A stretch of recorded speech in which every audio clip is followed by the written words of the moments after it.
having enough muscle mass is definitely key for developing athletes.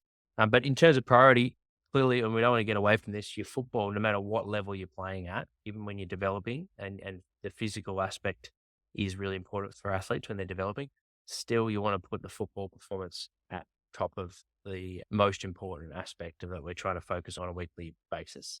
If your football performance is going really well, it's going to allow you to not only enjoy the game the most, but ultimately play at the highest level.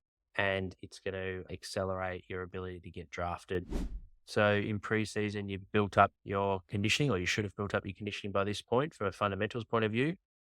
Now we want to shift towards allowing the athletes to recover during the week, get good preparation during the week, so enough intensity, get enough exposure with their technical work.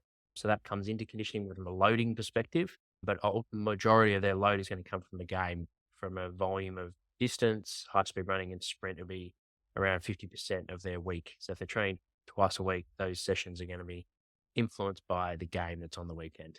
We want to make sure we're getting in enough work so we're not falling off a cliff. But we'll pretty much start to transition where the game becomes our main conditioning stimulus for the week.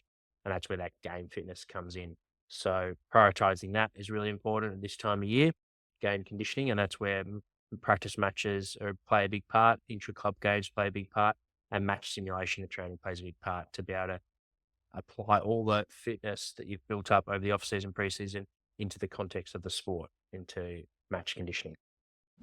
And then number three, our strength and power. So the strength and power, unfortunately, throughout the whole preseason and in season is always being adjusted to suit the football program and the conditioning program. So, for example, the football program was done at really high intensity and high volume. Naturally, the conditioning program is going to be adapted to suit that. And then, of course, the strength program is going to be adapted to suit the football program. So the conditioning, the strength and power program, whether you like it or not, needs to be agile and needs to be adjusted to accommodate our football focus.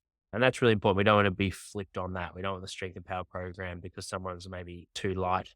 We're thinking that's more important for their footy development. You still want to find ways, of course, throughout the week to be able to get that work in. Biggest mistakes that I've seen: too much volume in the gym, wrong order of exercises from a central nervous system point of view, no adjustments to days between games. So if whether you've got a 7-day, 8-day, 6-day, 5-day break, there's no adjustments to the gym program and conditioning. Too much change, so fluctuation throughout, which just creates soreness and you don't get enough adaptation because exercises are coming in and out too much.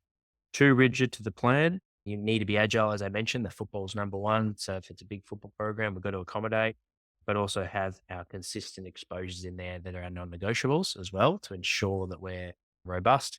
Random sets and reps, so not having a clear plan of our periodization. Poor use of percentage-based lifting.